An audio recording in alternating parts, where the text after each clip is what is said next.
पूरक भाग जो है बाकी वक्ताओं ने कह दिया है। तो जैसे कि अनामिका जी कह गई थी कि उसके आगे हम खुद तय कर लेंगे, उसको ही अगर मैं कहूँ कि आगे बढ़कर या कहूँ कि उसके एक पूरक जवाब के तौर पर या एक तरीके के तौर पर मैं कुछ बात रखूँगी और कोशिश करूँगी कि आधे घंटे में अपनी बात को समेट सकूँ, जैसा कि आशीष जी ने कहा। तो मैं बहुत ज़्यादा केंद्रित होकर स्त्रीवाद या भक्ति काल में स्त्रियों की भूमिका या नवजागरण के साथ नवजागरण कालीन बहुत सारे काम हो रहे हैं। आप जानते हैं कि गरिमा जी ने भी काम किया है, उससे पहले भी और लोग काम कर रहे हैं, लगातार काम हो रहे हैं और होते रहने चाहिए। तो उस पर उतना केंद्रित होकर बोलने की बजाय उसके थोड़े संबंधों पर बात करूंगी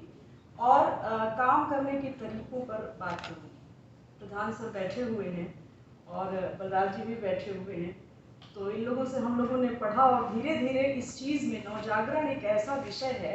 जिसमें उलझते जाना है और लगातार उस पर बातचीत चल रही है। और ऐसा लग रहा है कि नवजागरण को समझने के बाद ही हम इस समय की जो दिक्कतें हैं साहित्य में और समाज में, उससे थोड़ा आगे बढ़ सकते हैं, जो उलझने हमारे सामने हैं, जिसका जिक्र बार बार हो रहा है। तो नवजागरण को पढ़ते हुए ख़ास तौर पर मुझे ध्यान आता है डायलेक्टिक्स,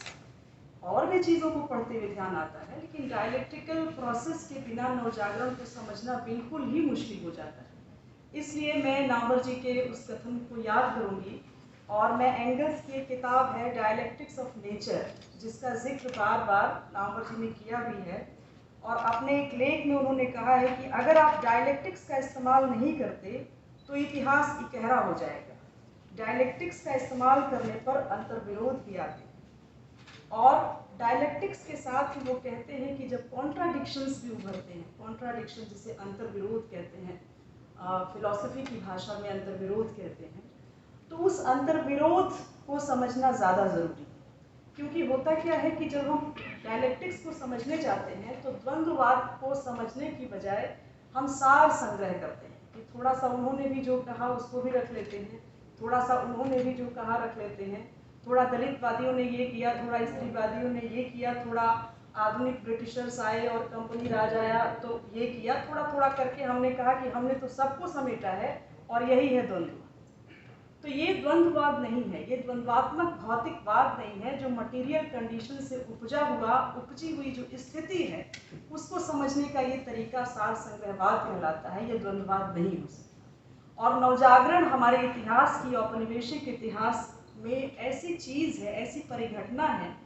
जो द्वंद्वात्मक भौतिकवाद को सामने रखे बिना नहीं समझा जा सकता और उसी के गर्भ में छिपा है आज का आइडेंटिटी पॉलिटिक्स, आज का उत्तर आधुनिक सिद्धांत, या जो भी जहाँ भी हम उलझ रहे हैं और एक समग्र इतिहास बोध के साथ हम खड़े नहीं हो पा रहे हैं, उसके बीच नवजागरण को डायलेक्टिकल तरीके से न समझने में छिपा हुआ है। और बहुत विनम्रता के साथ मैं ये कहना चाहती हूँ कि नामवर जी ने भी इस बात को कहा, मैनेजर पांडे ने भी कई बार इस बात को रखा है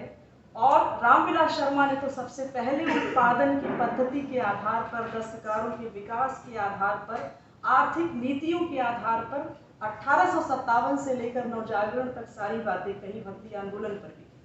लेकिन इसके बावजूद, और तलवार जी का भी मैं नाम लेना चाहूँगी, रस्साकशी आप जानते ही हैं, जिसको मैनेजर पांडे ने कहा कि ऐसी भी क्या रस्साकशी की रस्सा ही टूट जाए, नाम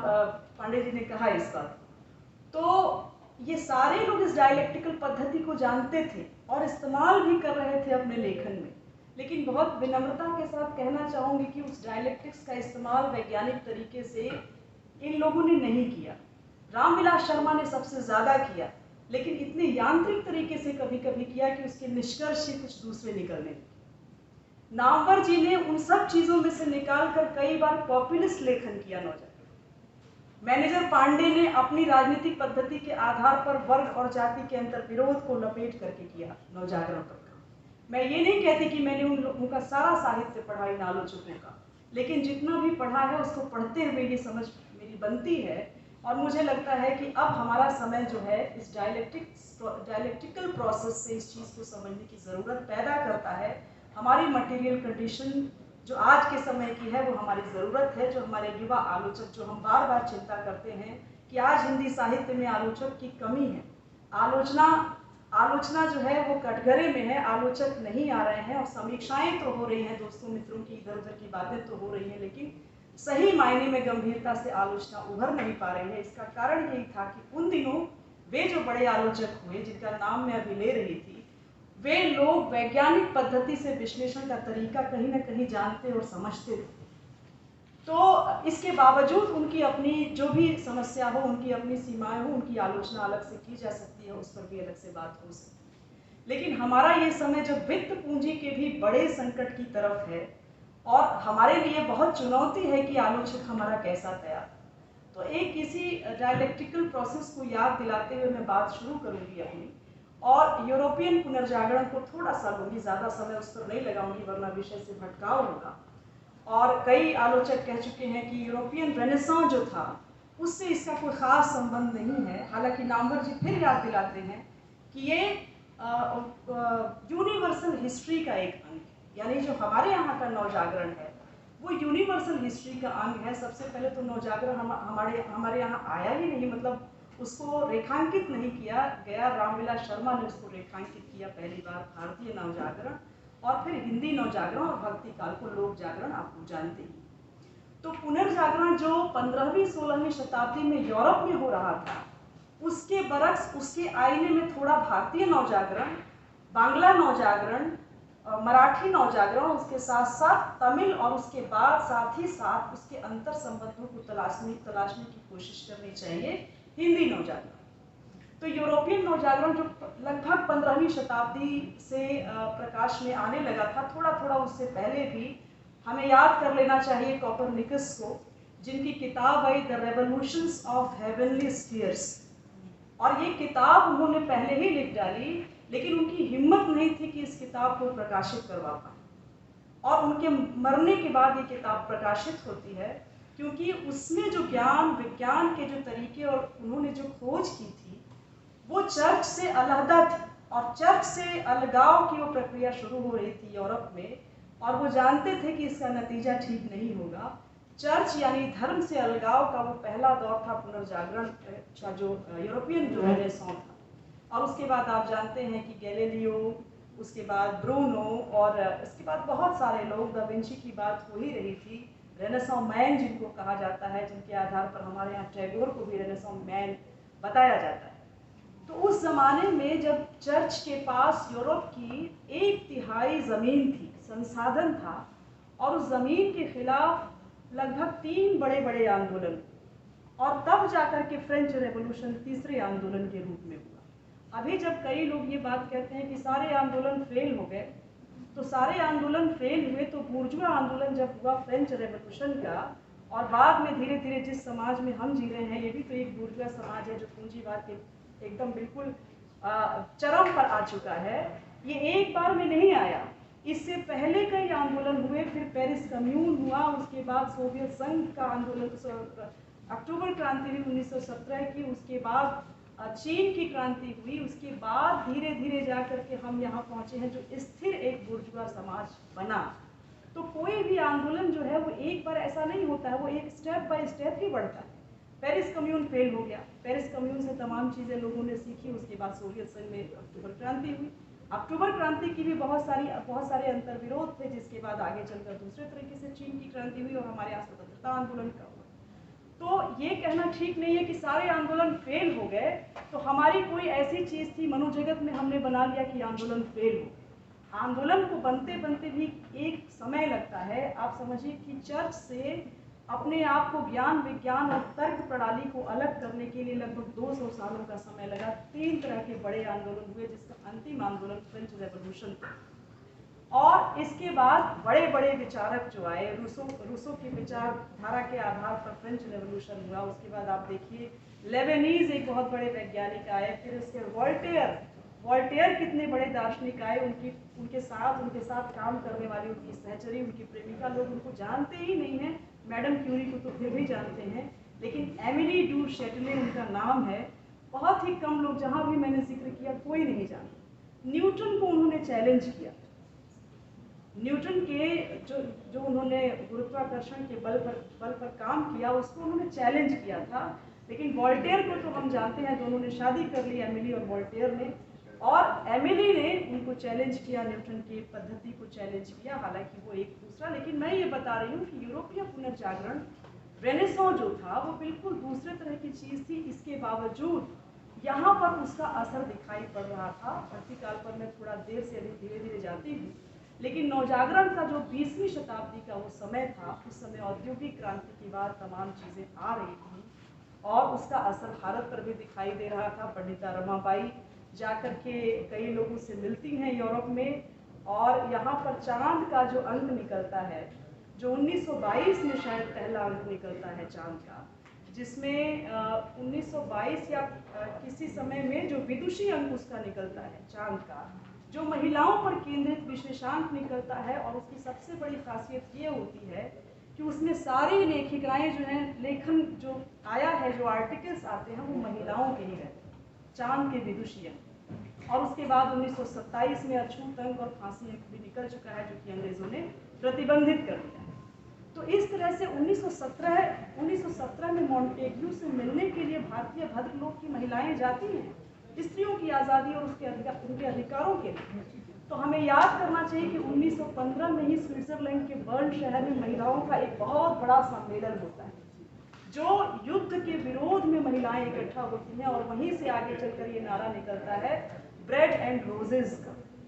गुलाब, शांति और गुलाब, ये रोटी और गुलाब, यानी वो शांति की अपील, सुख की अपील और उत्पादन, मतलब सबके लिए शांति और सबके लिए रोटी की जो परिकल्पना है, उस परिकल्पना के साथ स्विट्जरलैंड में बर्न में महिलाएं युद्ध के विरोध में इकट्ठा होती हैं 1915 में। और 1917 में हमारे यहाँ भी महिलाएं जुट रही हैं, जो भद्रलोक कहा जाता था, तो वो महिलाएं मॉन्टेग्यू से मिलने जाती हैं, इस महिलाओं के अधिकार पर बात करने।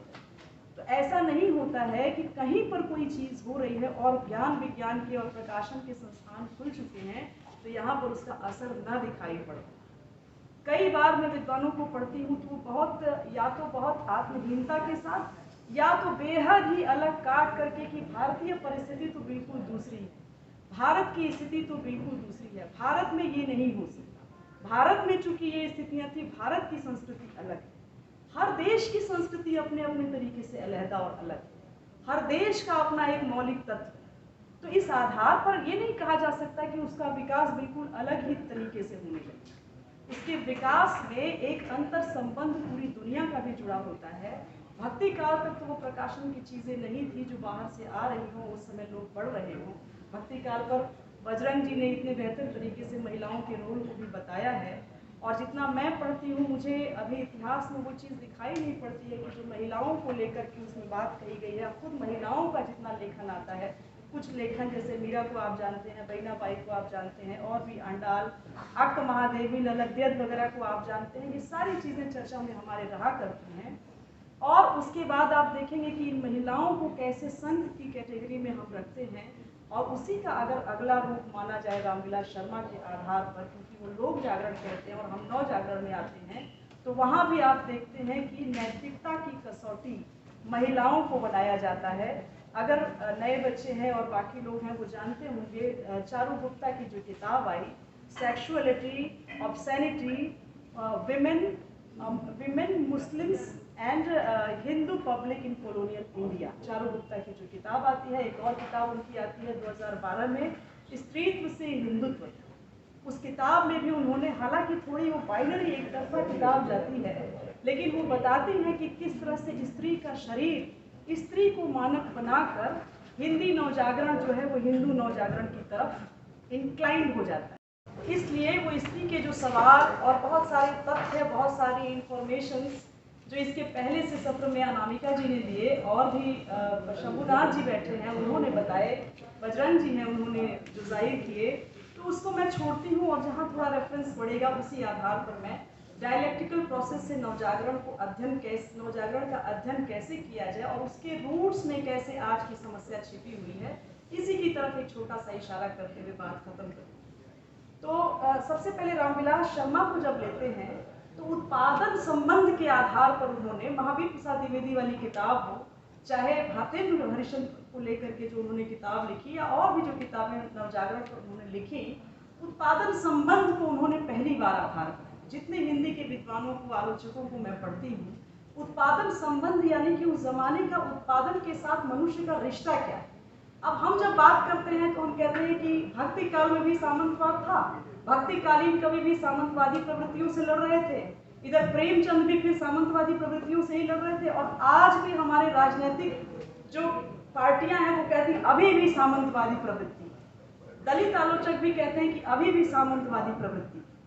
कुछ लोग कहते हैं कि सामंतवाद अब नहीं है, लेकिन सामंती अवशेष,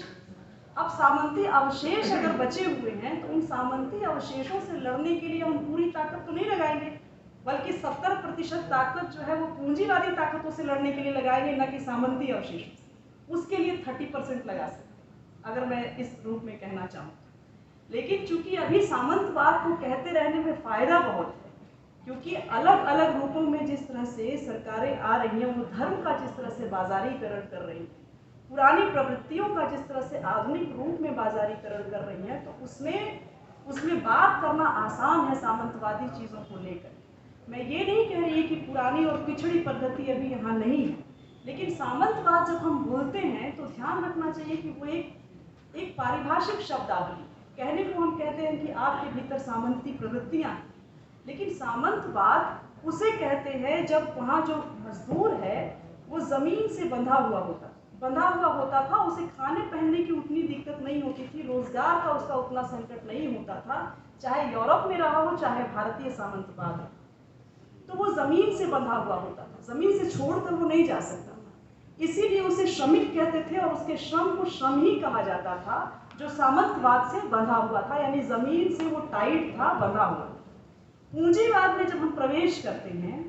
तो सामंतवाद खत्म होते होते उसमें कुछ रेशे जरूर रह जाते हैं, लेकिन प्रधान अंतर विरोध के रूप में पूंजी और श्रम का अंतर विरोध हो जाता है। इसीलिए हम श्रम शक्ति बोलते हैं, लेबर पावर बोलते हैं, न कि लेबर बोलते। तो अक्सर हिंदी में ये गलतियां होती हैं, सामंतवाद पितृसत्ता के भी अलग अलग रूप होते हैं, उसको न कह करके हम सामंतवाद कह करके अपनी बात को खत्म कर देते हैं। और इस चीज को रेखांकित किया रामविलास शर्मा कि लोक जागरण अगर वो था तो वो सामंती प्रवृत्तियों से लड़ रहा था, जहाँ पर राजाओं का दूसरे तरीकों के और जो शक्तियाँ थी, वर्गीय शक्तियाँ थी, उनसे वो लड़ रहे थे, सांस्कृतिक युद्ध था, इसीलिए लोक जागरण का वो समय था, जनता अपने तरीके से उठ गई थी। और याद कीजिए, अगर इतिहास में हम जाते हैं, हॉब्सबॉम को देखते हैं, तो हॉब्सबॉम ने भी इस बात को जाहिर किया है भारत के संदर्भ में जब वो लिख रहे हैं। और उसके बाद इरफान हबीब को पढ़ लीजिए, और इरफान हबीब के पिता मोहम्मद हबीब बहुत बेहतरीन इतिहासकार रहे हैं। इरफान हबीब ने बड़ी विनम्रता से जहाँ जहाँ उनको काटना है काटा भी है, अपने पिता को ही एक इतिहासकार के रूप में। तो मोहम्मद हबीब और इरफान हबीब भी खिलजी के शासनकाल की जब बात करते हैं तो वो कहते हैं कि किस तरह से अलाउद्दीन खिलजी ने पूरी तरह से इकोनॉमिक कंडीशन को चेंज कर दिया, दस्तकारों को सबसे ज़्यादा प्रश्रय दिया, और भारत में दस्तकारों का जो विकास हुआ उसी के आधार पर ब्रिटिश साम्राज्य यहाँ पर आता है, और उसे एक विकसित दस्तकारी का स्वरूप भारत में मिलता है। तो जब हम हिंदी में बात करते हैं तो ज़्यादातर हम बहुत कई बार भाववाद से, इस कवि ने ये कहा, उन्होंने ये कहा, तो हमारे पास बहुत तरह की इंफॉर्मेशन है। मसलन कि अब देखिए कि भारतीय दूरदर्शन पर बात होती है तो एक तरफ तो लोग साबित करते हैं कि हिंदू नवजागरण को बनाने में उनका बहुत बड़ा हाथ था। रसाकशी आप पढ़ेंगे तो स्त्रियों को लेकर भी हंटर आयोग को जो उनका जवाब था वो स्पष्ट है कि वो किस तरह की शिक्षा की वकालत कर रहे थे और क्या उनके सामने एजेंडा था भारतीय राष्ट्रवाद को लेकर, एक देश को लेकर, और उसके बीच में स्त्री और अपनी संस्कृति को लेकर के उनका क्या रोल रहता है। दूसरी तरफ वैष्णव की वार्ता और तमाम बहुत सारे उदाहरण ऐसे मिल जाएंगे जहाँ पर आपको लगेगा कि वो हिंदू उत्थान के लिए काम कर रहे हैं। लेकिन दूसरा अंतर्विरोध ये भी है कि वही पंच पवित्र आत्माओं पर, इस्लाम के 5 पवित्र आत्माओं पर जीवनी भी लिखते हैं, उसके बाद वो कुरान का अनुवाद भी करते हैं, खुद गजल भी लिखा करते थे रसा नाम से। तो इस तरह तो उनके तो दोनों व्यक्तित्व हो गए, आप कौन सा लेंगे और कैसे समझेंगे उस चीज़। तो इंफॉर्मेशन की दुनिया में हमारे पास इंफॉर्मेशन तमाम है, इन्होंने ये भी लिखा, उन्होंने वो भी लिखा, उन्होंने ऐसा भी किया, वैसा भी किया। इसलिए आज के समय में साथियों ये समझना ज़रूरी है कि इंफॉर्मेशन एक कमोडिटी का रूप ले चुकी है, एक माल का रूप ले चुकी है। इसलिए इंफॉर्मेशन हमारे पास बहुत होता है, लेकिन इंफॉर्मेशन को अगर वैज्ञानिक पद्धति से विश्लेषित नहीं किया जाएगा तो उसका कुछ निष्कर्ष नहीं निकलता है। और इसी का नतीजा है कि उत्तर आधुनिक तत्वों में आपके सत्य, मेरे सत्य, उनके सत्य, इनके सत्य सब सही हैं, अलग अलग हैं। इसलिए एब्सोल्यूट ट्रुथ, एब्सोल्यूट साइंटिफिक वैज्ञानिक ट्रुथ या कोई तरीका सही है ही नहीं, सबके अपने अपने सत्य हैं। इसलिए अपनी अपनी आइडेंटिटी के सुरक्षा घेरे में सब अपने अपने तरीके से खड़े हो चुके हैं। और इसलिए आज ज़रूरत है, एब्सोल्यूट ट्रुथ तो कुछ नहीं होता, लेकिन तर्क के नज़दीक पहुंचने की जो प्रणाली होगी वो पूंजीवाद किस तरह से धूमिल कर रहा है, इसे हमें ध्यान में रखकर ही अपने हिंदी साहित्य के सांस्कृतिक इतिहास को, अपने इतिहास को समझने की ज़रूरत होगी। और इस पर रामविलास शर्मा ने बार बार रेखांकित किया और कई बार मैकेनिकल होकर किया। जैसा कि उन्होंने बताया कि महावीर प्रसाद द्विवेदी संपत्ति शास्त्र जैसी अर्थशास्त्र की किताब लिख रहे हैं, उसमें उन्होंने बताया कि पूंजीवादी उत्पादन पद्धति क्या होती है। अभी मैं बोल रही थी कि भक्तकालीन कवियों का भी समय जो है वो सामंतवाद का समय, लेकिन वो सामंती समय बिल्कुल दूसरा है जो राजतंत्र से जुड़ा हुआ है। लेकिन जब 19वीं और 20वीं शताब्दी में हम आते हैं तो वो संक्रमण काल है जिसे रामविलास शर्मा नव सामंतवाद कहते हैं। और वो संक्रमण काल है जहाँ पर भूमि पर टैक्स तो पहले भी लगता था, व्यापार पहले भी होता था, जो लेकिन लगान पद्धति जो आई और गवर्नमेंट के अंडर में सारे जमीन और संसाधन को लेकर के लगान की जो पद्धति आई उसने सामंतवाद के स्वरूप को बदल दिया। अब इसे समझे बिना हम कवियों की वानगी नहीं समझ सकते। अक्सर हमारे यहाँ साहित्य में ये होता है कि राजनीति और अर्थशास्त्र से हमको क्या मतलब, लेकिन हमें ये ज़रूरत समझने की है कि शून्य में कोई भी साहित्य पैदा नहीं होता, अपनी मटेरियल कंडीशन से पैदा होता है, जो फोर्सेस उस समय काम कर रही होती हैं उससे पैदा होता है। और कहाँ से कौन सी चीज़ की आर्थिकी और व्यापारिक और सामरिक रिश्ते बनते हैं उसके आधार पर लेखक का भी जनमानस बनता है।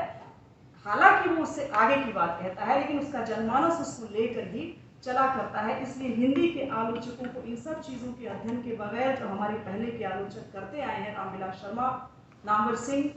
और मैनेजर पांडे और भी बहुत सारे आलोचक जिनको आप लेना चाहें, उन्होंने कहीं ना कहीं इस बात को रेखांकित किया है। खासतौर से रामविलास शर्मा ने महावीर प्रसाद द्विवेदी वाली किताब में उत्पादन के संबंध पर पूरी भूमिका उनकी विस्तार से लिखी हुई है। उस पर मतभेद हो सकता है लेकिन उसे समझना चाहिए। और दूसरी बात कि जब सामंतवाद और पूंजीवाद के संक्रमण का दौर था तो आप देखिए महिलाओं पर बात हो रही थी। किसी के मनोजगत में भावना से ये पैदा नहीं होता कि हम महिलाओं को कल से आज़ाद करें। भौतिक परिस्थितियां वो कहाँ से शुरू होती हैं कि आपके पास वो स्थिति पैदा हो जाती है कि आपको दलितों को, महिलाओं को, पिछड़ों को आगे लाना पड़ता है। वो इच्छा भी होती है, वो परिस्थिति भी तैयार होती है और वो मटेरियल कंडीशन फोर्स भी करती है आपको उस तरह की स्थिति में लाने की। तो ये जो नव सामंतवाद था जिसे रामविलास शर्मा ने नाम दिया और बाद में नवजागरण दिया, उसमें जिसको कि मैं कह रही हूँ कि सामंतवाद का चेहरा बदल गया, पूंजीवाद पूरी तरह से आया नहीं, एक संक्रमण का दौर था जिस पर कंपनी राज सबसे पहले आई और अराजक तरीके से उसने कॉलोनियल जो उसके औपनिवेशिक देश थे उनकी लूटपाट शुरू कर दी। इतनी लूटपाट शुरू कर दी कि अंग्रेजी राज जो ब्रिटिश साम्राज्य है वो भी परेशान हुआ और अंततः उसने उसको बांधा। कुछ रूल रेगुलेशंस बनाए किसानों को लेकर, मजदूरों को लेकर, तमाम लोगों को लेकर। एक संसदीय तो नहीं कहेंगे लेकिन एक ठीक ठाक एक पद्धति, एक नियम कानून बनाया जिससे कि ब्रिटिश साम्राज्य और ईस्ट इंडिया कंपनी दोनों मिलकर अब लूट का हिस्सेदार बन सके और भारतीय जो नव धनाढ्य वर्ग है जो पूंजीवाद के विकास में सहयोग कर रहा है वो भी उसका हिस्सेदार बने। इसीलिए यहाँ की आज़ादी जो है हस्तांतरित आज़ादी के रूप में हमारे सामने दिखाई पड़ती। अब वहाँ पर जो मैं कह रही थी कि जो सामंतवाद पुराना वाला है, लेबर वहाँ जमीन से बंधा रहता है और पूंजीवाद के संक्रमणकालीन दौर में लेबर जो है फ्री हो जाता है। तो चंपारण का आंदोलन हो चाहे आगे के जितने आंदोलन हो, उसमें लेबर को फ्री करने में जितने भी बंधुआ मजदूर थे उनको फैक्ट्री और कारखानों के लायक कामगार बनाने के लिए उनको फ्री किया जाता है। ये अच्छी बात है कि चंपारण से लेकर बारदोली और खेड़ा का आंदोलन जो किसानों का आंदोलन था, वो आंदोलन तो बहुत अच्छा दिखता है और है भी वो विकसित आंदोलन, लेकिन एक्चुअली वो लेबर को फ्री करने का ही आंदोलन है जिससे कि वो जमीन को छोड़कर कारखाने लायक मजदूर बन जाए। और पूंजीवाद के विकास में गांधी हो चाहे नेहरू हो चाहे कांग्रेस की जो रणनीति आगे चल के भारत का जो नया आधुनिक भारत बनता है वो पूंजीवादी विकास के लिए किया जाता है, वो किसानों और मजदूरों के लिए नहीं किया जाता है, बल्कि ब्रिटिश साम्राज्य के साथ उनका एक ठीक ठाक समझौता हो जाए, जिससे कि वो लेबर अपने पुरानी सामंती ताकतों से छूटकर एक नए आधुनिक बेड़े में आ जाएं और वो एक पूंजीवादी ढांचे का निर्माण कर सके। इसके लिए कांग्रेस का पूरा ये उनका चेहरा सामने आता है। तो इसीलिए जब मैं पढ़ती हूँ नवजागरण को, तो उसमें मुझे दिखाई पड़ता है कि पुरानी चीजें, नई चीजें और तमाम इतने सारे इंफॉर्मेशन होते हैं कि वो हम विश्लेषित करके इस आधार पर पहुंच ही नहीं पाते हैं कि आखिर हम किस समय में हैं, और इतने सारे पुराने इंफॉर्मेशन को रख देने भर से हम कैसे आज के समय को समझ पाए। पुराने इंफॉर्मेशन का मतलब ये कि मैं जितने लोग, अभी बहुत सारी बातें हो रही थी उसमें कितने सारे कवियों की पंक्तियां, बहुत सारी और चीजें, कई चीज आती जा रही हैं, तो वो इंफॉर्मेशन है। लेकिन अब वो क्यों आए,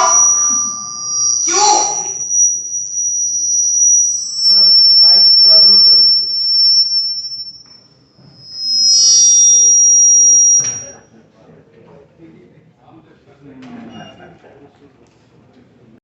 कि मैं ठीक एकदम स्त्री मुद्दे को या उस तरह के जो मुद्दा जो आपका विषय है ठीक उस पर नहीं बोलूंगी। तो मुझे ऐसा लगता है,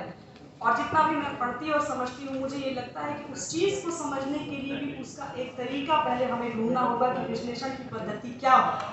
और इस आधार पर ही मैं अपनी बात रख रही हूँ कि जब सामंतवाद और पूंजीवाद के संक्रमण का काल नवजागरण काल रहा, वो काल जो है उसमें लेबर को फ्री किया गया। महिलाएं जो पढ़ाई के लिए आई,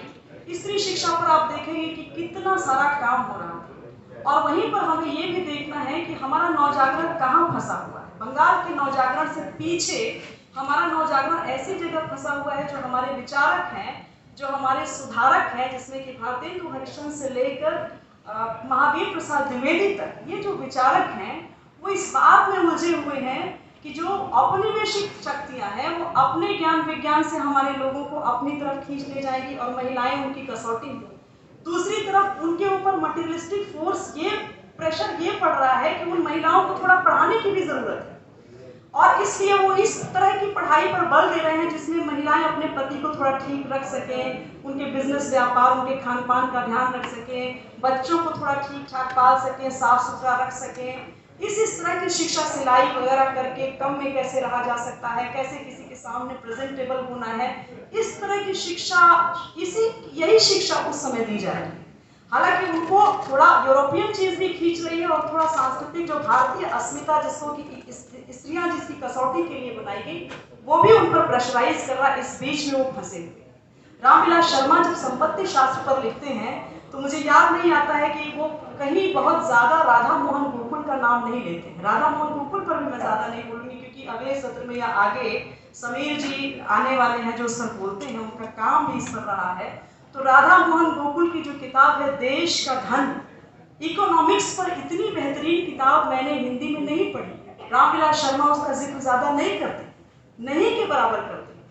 उसमें पूरी किताब में किस तरह से पूंजी का संचयन होता है, सरप्लस वैल्यू कैसे तैयार होती है, महिलाओं की आज़ादी कहाँ तक होगी और क्यों हो जानी जरूरी है, धार्मिक पाखंड क्या होता है, दलितों के साथ क्या हुआ और आगे हमें उनके साथ कैसा संबंध रखना है, खास तौर से अर्थशास्त्र पर इतनी बेहतरीन किताब हिंदी साहित्य में राधा मोहन गोकुल की तरह किताब नहीं दिखाई पड़ती है। मैं इसलिए ये सारी बातें कह रही हूँ कि आज हम जिस तरह के उत्तर शती के युग में रह रहे हैं, उत्तर आधुनिक दौर में रह रहे हैं, उस वक्त हमें इन चीज़ों को समझना होगा कि आज की जो प्रवृत्तियां हैं, जो इंफॉर्मेशन से भरी हुई हैं, ऐसे समय में हम स्त्री के मुद्दे को, दलित के मुद्दे को अलग अलग से भी देखें, लेकिन उसका समग्रता में अगर अध्ययन करना होगा तो उसकी आर्थिकी में जाकर, उसके राजनीतिक परिवेश में जाकर उसका अध्ययन किए बिना हम किसी नतीजे पर नहीं पहुंच पाएंगे।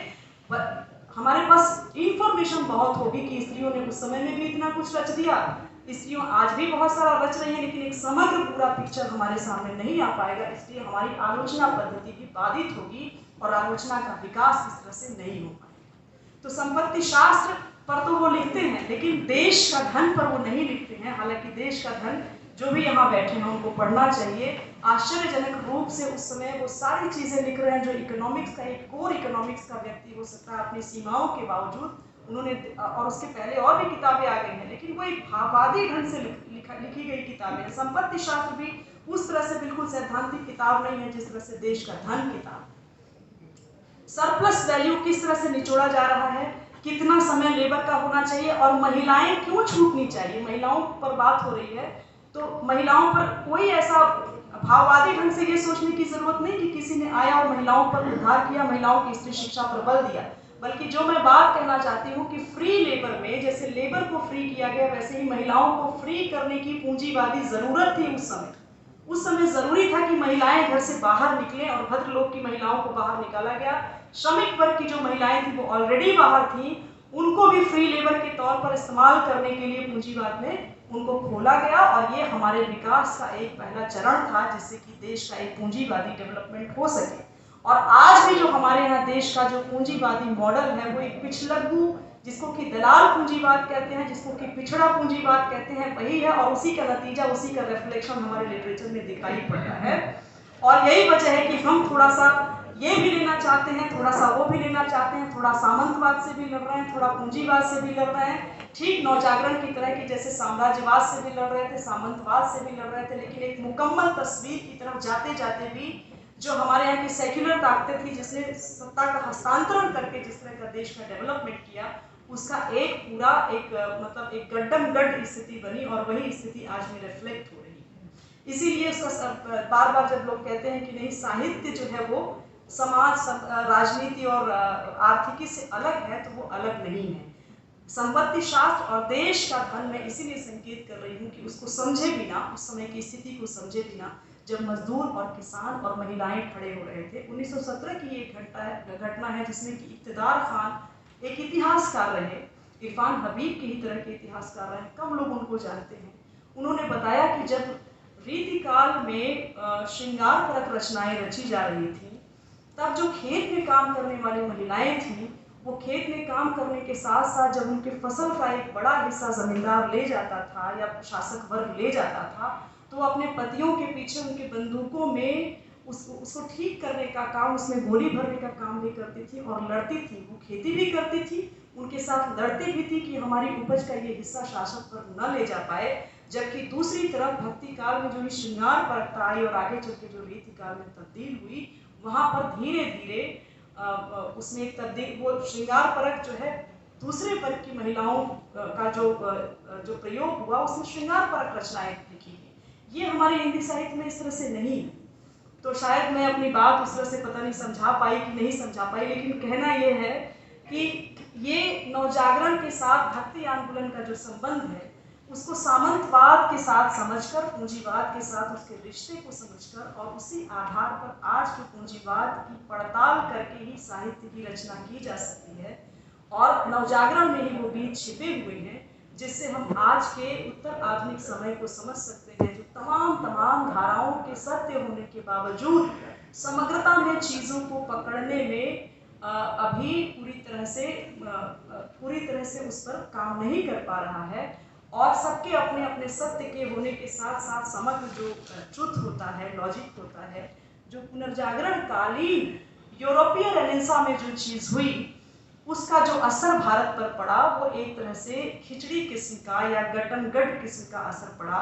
और इसलिए औपनिवेशिकता को हम कहते हैं कि औपनिवेशिक काल होने के कारण भारत में बदलाव या क्रांति नहीं आ पाई। कई लोग कहते हैं कि क्रांति फेल हुई, लेकिन पूंजीवादी विकास के चरण पर जिस तरह से वहाँ पर एक चीज़ हो सकती थी, साहित्यकारों को उससे रोका गया और उस पर कब्जा किया गया। बहुत सारी चीज़ें जो हो सकती थी उस पर उसको भी बाधित किया गया। इस संबंध को समझे बिना नवजागरण पर बहुत सारे काम हो, बहुत सारे लोग कर रहे हैं, स्त्री एंगल से भी कर रहे हैं, दलित एंगल से भी कर रहे हैं, आदिवासी एंगल से भी कर रहे हैं, कई और एंगल्स हैं जिनको कि खोजा जाना चाहिए, कई और कोण होंगे जो खोजे जाएंगे। लेकिन इसको समग्रता में करने के लिए उस संबंध को समझना जरूरी है जो कि हमारे उत्पादन की आर्थिकी से जुड़ा होता है। उत्पादन का संबंध आज भी मैं देखती हूँ कि वो चीज़ हमारे साहित्यकारों में उस तरह से चर्चा का विषय नहीं बनता है कि आज का उत्पादन संबंध क्या है। लोग यही कहते हैं कि उत्पादन संबंध से परे है लेखक, समाज से परे है लेखक, लेखक जो है बहुत आगे की सोच रखता है, इसलिए इससे उसको कोई मतलब नहीं है। अभी ये बात हो रही थी कि राजनीति से हमें क्या लेना देना, राजनीति को रेड्यूस करके सिर्फ संसदीय प्रणाली और वोट के आधार की राजनीति नहीं समझना चाहिए। राजनीति जो है एक दूसरी तरह की चीज है जो बारीक तरीके से काम करती है और संस्कृति भी उसी से तैयार होती है। साहित्य कोई आसमान से शून्य से पैदा नहीं होता। मेरी जो अपनी समझ बनती है, इसलिए मैंने कहा कि नवजागरण पर बहुत सारे इंफॉर्मेशन और तथ्य मैं आपके सामने नहीं रखूंगा। मेरी जो अपनी समझ बनती है, राजनीति में उत्पादन के संबंध पर ठीक से बात नहीं हुई, किस तरह का पूंजीवाद है उस पर ठीक से बात नहीं हुई, किस तरह से आर्थिकी चल रही है उस पर बात नहीं हुई। इस वजह से साहित्य में उसका रिफ्लेक्शन, कला में उसका रिफ्लेक्शन, फिल्मों में उसका रिफ्लेक्शन। याद कीजिए, जब इन चीजों पर बात होती थी तो साहिर लुधियानवी जैसे लोग हिंदी साहित्य में लिखा करते थे, स्त्रियों पर भी और मजदूरों पर भी। आज नहीं है वो लेखक, इसलिए नहीं कि वो, क्योंकि वो टूटा तो वो रिफ्लेक्शन आपको कला साहित्य फिल्म पर नहीं दिखाई पड़ती। और आज के समय में जब ब्रिटिश साम्राज्य हमारे यहाँ नवजागरण के रूप में जब चक्राहटें हो रही थी, उस वक्त ब्रिटिश साम्राज्य आया तो वो औद्योगिक पूंजीवाद, जहां पर मिलिट्री को बिठा करके और औद्योगिक विकास करके रेल, डाक, तार, प्रेस का निर्माण करके यहाँ पर उपनिवेश बनाया जाता था। दूसरा जो दौर आया अमेरिकी पूंजीवाद का, जो वित्त पूंजी का दौर आया, जहाँ पैसा लगा करके कंपनियां बनाई गई। और आज क्या विकास हुआ है मुझे नहीं पता, लेकिन वित्त पूंजी से भी आगे का जो पूंजीवाद है, जो अब पैसा, जो पहले देश का धन और देशेर कथा जो देउस्कर ने लिखा, उन लोगों ने बताया कि पैसा जो था वो मूर्त था। आज पैसा और धन जो है वो अमूर्त हो गया है। अब जो हम पैसा ट्रांसफर करते हैं वो दिखाई नहीं पड़ता। अब बिटकॉइन आने वाला है और चिप्स की लड़ाइयाँ हैं, रिसोर्सेज की लड़ाइयाँ हैं। दो बड़े देश, पहले विश्व युद्ध और दूसरे विश्व युद्ध के बाद अभी का जो युद्ध हुआ, जिसमें कि दो बड़े देश उभर करके उस कॉन्ट्राडिक्शन को ला रहे हैं। ऐसे समय में साहित्यकार केवल कविता कहानी, मैं कोई उसको कम करके नहीं आ रही, लेकिन केवल उस संबंध से अलग होकर अपने अपने दायरे में केवल कविता कहानी करता है, तो वो फांसीवादी ताकतों, प्रतिक्रियावादी ताकतों का ही बल मजबूत करेगा। उससे वो कई चीज नहीं निकाल पाएंगे हम। और हम नवजागरण से यही सीख सकते हैं कि हमारे आलोचकों ने किस तरह आर्थिकी और उत्पादन संबंध और सामाजिक संरचना पर गहराई से विचार करके अपने समय को समझा, गलत या सही समझा, आलोचना हो सकती है, लेकिन वो उस जगह पर पहुंचते थे। आज हमारे यहाँ ऐसी आलोचना नहीं है जो इन चीजों की पड़ताल करके उसके आलोक में साहित्य को देखता हो और साहित्य को आगे ले जाने के लिए उसके समग्र, उसके बौद्धिक, उसके लॉजिकल जो एस्पेक्ट्स हैं उसको निकालने की कोशिश करता। तो इसी संबंध पर मैं बात रखना चाहती थी, इसलिए मैंने स्त्री का कोई अलग से पक्ष नहीं रखा, उस संबंध को बताने की कोशिश की जो एक समाज से दूसरे समाज में आता है। और डायलेक्टिक्स की जो बात मैं कहना चाह रही थी उसमें यही है कि नेगेशन टू नेगेशन। हम लोग क्या करते हैं कि रामविलास जी ने ये कह दिया, कुछ लोग रामविलास जी के खाते में चले गए, नामवर जी ने ये कह दिया, कुछ लोग नामवर जी के उसमें चले गए, कुछ लोग कहीं चले गए। तो डायलेक्टिक्स जो होता है उसमें एक शब्द आता है नेगेशन टू नेगेशन, यानी कि उसकी कुछ कमियों से ही उसके भीतर एक विकास की प्रक्रिया आती है। तो नव जागरण के पहले जो लोक जागरण था, उसकी तमाम सामंती शक्तियों का जो रेड्यूस्ड फॉर्म था, जो गड़बड़ था, जो खराब था, उसकी छंटनी के साथ साथ ये पूंजीवादी डेवलपमेंट सामंतवाद के साथ हमारे यहाँ नवजागरण के रूप में आता है, जिसको रेखांकित किया रामविलास शर्मा ने। और हम यही कह सकते हैं कि हम भी इस तरह की आलोचना अगर हमें आगे के बढ़कर करनी है तो हमें इन पद्धतियों से अपने सांस्कृतिक साहित्यिक इतिहास को पढ़ना होगा और आज भी उसी पद्धति से हमें लिखना होगा। वरना इंफॉर्मेशन जो हवा में जो हम बोल रहे हैं वो इकट्ठा हो रहा है, हमें दिख नहीं पड़ रहा, लेकिन वो इकट्ठा हो रहा है, जगह घेर रहा है। बाकायदा ऐसे आर्टिकल्स मैं पढ़ती हूँ और वो जगह घेर रहा है, हमें दिखाई नहीं पड़ रहा। तो इंफॉर्मेशन जो कमोडिटी, आप जानते हैं कि मोबाइल पर आप सर्च भी नहीं करिए, खाली आप बैठे रहिए तो वो कैच कर रहा है आपकी इंफॉर्मेशन, और इंफॉर्मेशन से जो मुनाफा, तो वो इंफॉर्मेशन की दुनिया में साहित्य फंस कर रह जाएगा और समीक्षात्मक वृत्ति ही आलोचनात्मक वृत्ति मानी जाएगी। और इस तरह जब आलोचना का ह्रास होगा तो साहित्य में किसी तरह का विकास नहीं हो पाएगा और सही जगह पर अपने साहित्यिक और सांस्कृतिक जो परंपरा है उसको सही जगह पर नहीं ले जा पाएंगे। बहुत बहुत शुक्रिया।